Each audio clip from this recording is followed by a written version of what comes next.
যখন বৌমা ঘরে আসে হেরে মনে করে চাকরানি, আর নিজের মেয়েরে মনে করে কলিজার টুকরা। কথা কি বাস্তব বললাম? যদি শাশুড়ি মা তার বৌমাকে নিজের মেয়ের মতো কলিজার টুকরা মনে করত, কোন বৌমা শাশুড়িকে ছেড়ে যাইত না। মনে করে আরেকজনের মেয়ে। খাওয়ার সময় দেখা যায় সব খায়, হাড্ডি গুড্ডি কিছু থাকলে নে মা তুই খা।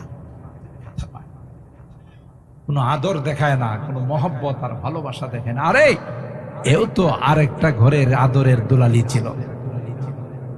তোমাকে মা বানায়া, তোমার স্বামীকে বাবা বানায়া, মা বাবা তোমার কাছে সুপুর্দ করে দিয়েছি, তুমি কত বড় নিষ্ঠুর।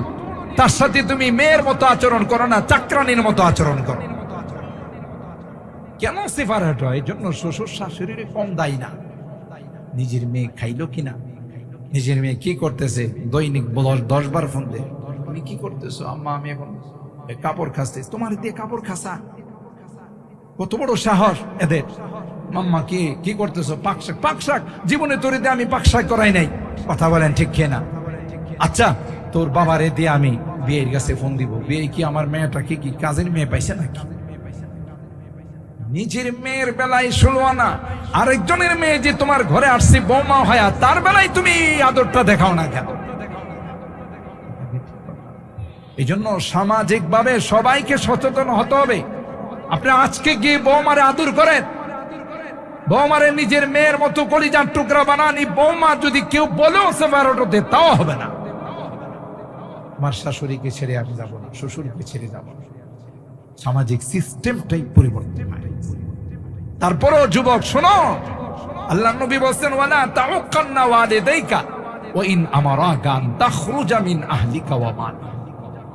মা বাবা যদি তোমারে ঘর থেকে বেরো করে দেয়, মা বাবার সাথে নাফরমানি করা, কারণ এদের পাওয়ার আছে। আল্লাহর পরেই তাদের মর্যাদা দিবেন খেদমতের বেলায়। এমনি তো রাসূল আকরাম সাল্লাল্লাহু আলাইহি ওয়াসাল্লাম গোটা বিশ্বের মধ্যে আল্লাহর পরে তার মর্যাদা। কোরআনে যেখানে আল্লাহর ইবাদতের কথা বলছে, সেখানে মা বাবার হকের কথা বলছে। কথা বলেন ঠিক কিনা?